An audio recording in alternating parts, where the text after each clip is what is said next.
Barbara, let's go to you and talk about a specific example. You talked about an overall trust factor that went up dramatically. Would you like to highlight a capability that you've been able to illuminate, unlock, and really enrich that experience? Yeah, absolutely. So I think, there are a number of examples, but one that I always sort of like to highlight is the patient experience program that we established. And this is something that was sort of our call to action when VEO was established back in 2015.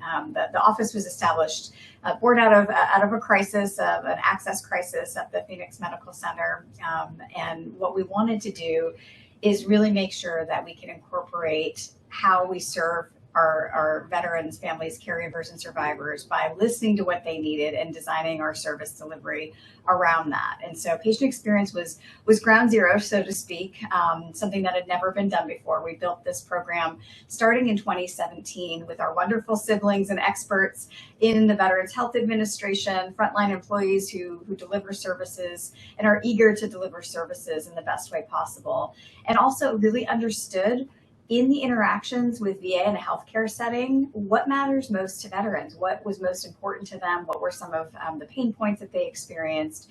And that's kind of how we started and designed this program using that methodology, which was very unique at that time in terms of how we thought about ourselves at VA and certainly government as well. So patient experience program, again, started with human-centered design. We created a journey map. We understood where we needed to focus our resources to improve different points of that journey.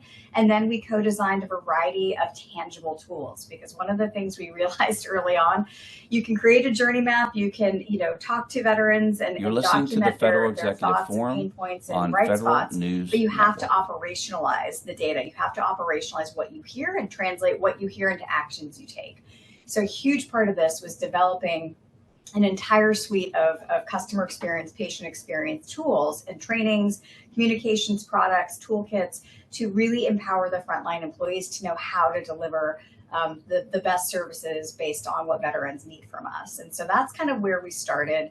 We rolled out, a number of different types of trainings that teach empathy, and really that kind of when you're nose to nose with a veteran, you need to look them in the eye. You need to sit down with them. Things that are actually a lot of like low tech solutions, but just slowing down enough to sort of really orient around the person rather than sort of the bureaucratic process that we may be surrounded by. And so that's been, I think, an incredibly successful program. Outpatient trust, which we typically report, is now up in the 90% agreement, which is, again, an A. We aim for an A for those that we serve.